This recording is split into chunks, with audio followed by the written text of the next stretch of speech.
দেড় ঘন্টার পরপর জোরালো ভূমিকম্প ভারত সহ এশিয়ার 4 দেশে। 6.6 মাত্রায় কম্পন ভারত মহাসাগরের নিচেও। বুধবার ভোরে 4.2 মাত্রায় ভূমিকম্প অনুভূত তিব্বতে।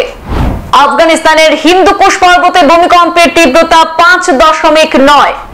ভারতের জম্মু কাশ্মীরে কিস্তোয়ার অঞ্চলেও মৃদু ভূমিকম্প অনুভূত।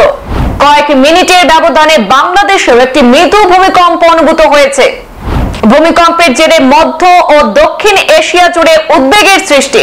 মাত্র দেড় ঘন্টার ব্যবধানে পরপর 4 বার কেঁপে উঠল এশিয়ার মাটি।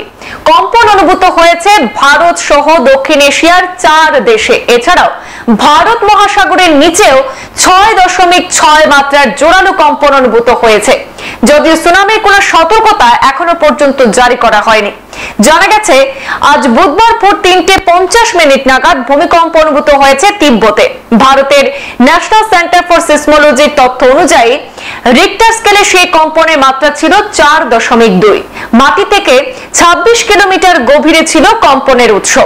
গভীরতা বেশি এবং মাত্রা তুলনামূলক কম থাকায় এই ভূমিকম্পে তেমন কোনো ক্ষয়ক্ষতি সংঘটিত হয়নি। তবে এর ঠিক 50 মিনিট পর আফগানিস্তানের হিন্দুকুশ পর্বত এলাকায় ফের ভূমিকম্প অনুভূত হয়। এনসিএস জানিয়েছে যে রিক্টার স্কেলে সেই কম্পনের মাত্রা নাকি ছিল 5.9। এদিকে ভোর 4:43 মাটি থেকে 75 কিলোমিটার গভীরে সেই ভূমিকম্প অনুভূত হয়েছে। আর তার উৎসস্থল ছিল আফগানিস্তানের বাগনাল থেকে 164 কিলোমিটার পূর্বে। আর আফগানিস্তানের এই কম্পনের আঁচ এসে পড়ে ভারতেও। ভারতের রাজধানী দিল্লি এবং তার সংলগ্ন এলাকায় আজ কম্পন টের পাওয়া গিয়েছে।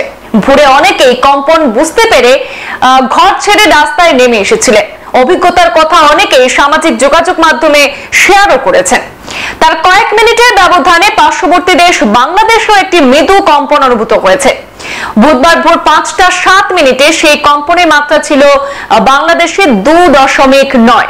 বাংলাদেশে ভূমিকম্পের উৎস ভূপৃষ্ঠ থেকে 14 কিলোমিটার গভীরে ছিল বলে জানা গেছে। ভোর 5:14 চতুর্থবার সেখানে কম্পন অনুভূত হয়েছে দক্ষিণ এশিয়ার মাটিতে। এবার কম্পনের উৎস ছিল খাস ভারতের জম্মু ও কাশ্মীর। ন্যাশনাল সেন্টার ফর সিসমোলজির তথ্য অনুযায়ী জম্মু ও কাশ্মীরের কিস্তোয়ার অঞ্চলে মাটি থেকে 5 কিলোমিটার গভীরে একটি মৃদু ভূমিকম্প অনুভূত হয়েছিল। আর রিক্টার স্কেলে তার মাত্রা ছিল 2.4। এছাড়াও বুধবার সকালে ভারত মহাসাগরের নিচেও জোরালো কম্পন অনুভূত হয়েছে। সকাল 7:12 অস্ট্রেলিয়ার দক্ষিণ পশ্চিম উপকূল থেকে বেশ খানিকটা দূরে সমুদ্রের নিচের মাটি কেঁপে ওঠে। আমেরিকার জিওলজিক্যাল সার্ভের তথ্য অনুযায়ী রিক্টার স্কেলে সেই কম্পনের মাত্রা ছিল 6.6। অস্ট্রেলিয়ার মূল ভূখণ্ড থেকে কম্পনের উৎসস্থল 2069 কিলোমিটার দূরে এবং 10 কিলোমিটার গভীরে বলে জানা যায়। এভাবে ভূমিকম্পের ফলে এখনো পর্যন্ত কোনো ক্ষয়ক্ষতির খবর পাওয়া যায়নি। তবে এভাবে পরপর কম্পনে এশিয়া এবং সংলগ্ন সমুদ্র অঞ্চল নিয়ে বেশ উদ্বেগে রয়েছেন বিশেষজ্ঞরাও। সংবাদ এ পর্যন্তই। ফিরছি পরবর্তী অন্যান্য আপডেট নিয়ে, সাথে থাকুন। ধন্যবাদ।